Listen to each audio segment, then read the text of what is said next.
After listening to some recent podcast episodes and dealing with some weird people on Twitter, I came up with an interesting idea for a quote-unquote series here on my channel. And I say this knowing full well that I'll probably release a single video or two and never get around anymore. But I digress. My idea came about because of the video I made on vaccine misinformation, which is a Republican conspiracy theory. And so I had the idea to make a broader series about other Republican conspiracy theories, such as like Pizzagate, 2020 election being stolen, vaccine conspiracies like I mentioned, Hunter Biden's laptop, Ashley Biden's diary, and so much more. Pizzagate has already been a pretty well-known and well-discussed topic in podcasts and on YouTube and documentaries, so just no new information for me to present, so there's no reason to do it. The 2020 election has been in the news a bunch lately because of January 6th hearings currently going on, so there's no reason to do a video on that currently. But I had this idea to do a video on Ashley Biden's diary, and this is mainly due to some crazy stuff on Twitter about it, and I thought, well, the laptop story, Hunter Biden's laptop, I should say, is crazy and all, but that I can do in the future. For now, here we are. So the diary I'm talking about here specifically is Ashley Biden's diary, and this is the daughter of President Biden. And this story begins with Project Veritas, which is a far-right activist group founded by James O'Keefe. It is well known for spreading misinformation via misedited videos. They often go undercover and make unknown videos, then edit them to spread a false narrative. They are not a trustworthy source whatsoever, and they got a hold of the diary in an attempt to harm Biden a month before the 2020 election. This was around the time of the laptop story which is a foolish and dumb story, just completely foolish and dumb, and they needed some other way to harm Biden. Commence the diary. This was a diary she made the previous year after recovering from a drug addiction. I'm not going to discuss laws regarding stolen property or abandoned property, but according to a lot of people, it does seem like in certain ways this could have been obtained illegally, but the handling of the property was done with negligence in mind, you could say.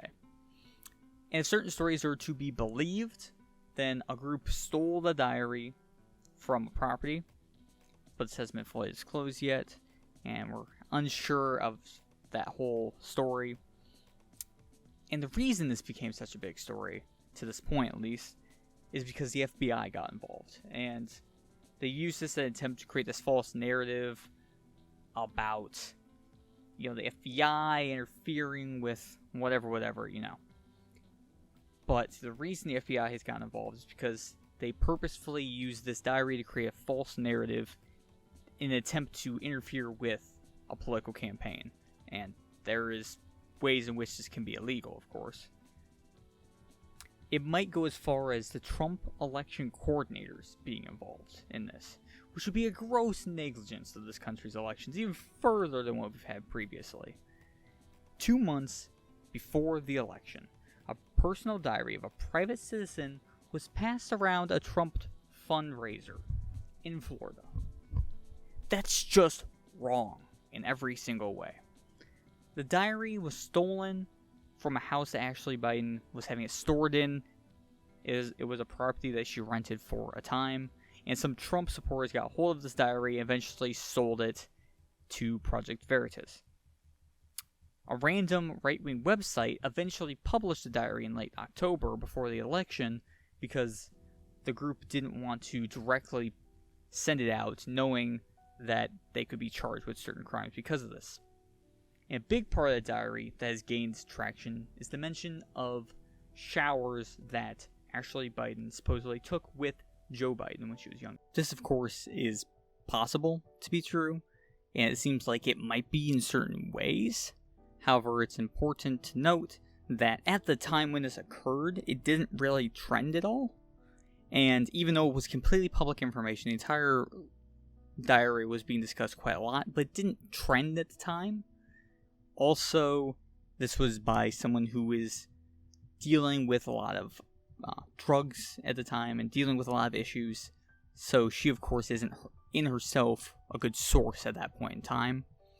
And it's also questionable in certain ways because it started trending recently because Tucker Carlson mentioned it in his show. Of course, it doesn't make it false. It just means that it might be true, but we need to look into it more. And also the fact that it was purposefully used and published on a conspiracy website in an attempt to interfere with an election also brings some questions towards it. And it's also not completely verified if everything was written by her, but it seems like it is hard to tell though. And it just seems pretty far-fetched when you look more into the information. There's also some weird stuff in here about her being sexually assaulted by a family member, and people are saying that this was, of course, Joe who did it. However, when you look at the discussions in the diary, she often refers to him as her dad, and she says this is a relative. So that does not hold any water and does not make sense based on previous continuity in her diary. Also, I'd like to say that Joe has done some weird stuff in regard to girls, and he is a very weird person when it comes to stuff like that. However, if for 1 second you attack Biden for this and ignore Trump, you're just a complete person hack, okay? Trump has so many things that he said that are wrong in so many ways, and yet Republicans did not call him out, but they're calling Biden out. So please, if you are going to call Biden out for the things that he's done towards women, then also call out Trump. Don't be a partisan hack, please. And lastly, just something to add here, is this entire story was used in an attempt to interfere with an election. And until we have complete definitive proof that this is all and completely true, then we should take it with a grain of salt until we have complete verification from the main source. And that source isn't random Republicans, okay? It's a verified source, which is actually Biden. Also, if you're more angry with the FBI raiding homes of people who may have attempted to interfere with an election with questionable merits, and you're more angry about this diary saying weird things, you're kind of just a fool. That's it. The Republican Party is tricking people into believing these false stories to try and sway away from being held accountable. And when you look at the times on Twitter when Hunter Biden's laptop, Ashley Biden's diary, when these things trend, it's often trending around the time that big things are coming out about bad things the Republicans did. It's not very common, it just comes out on a random day. It's always around that time, which makes it even more questionable to begin with. Hopefully, in this shorter video, I've spread a little bit of light on this weird story. Again, it's a story that's hard to decipher and tell what's true and what isn't, so take a lot of the story with a grain of salt. And until we have more information, we can't really decipher a lot. So, hopefully you guys enjoyed the video, and I will see you guys in the next one. Goodbye.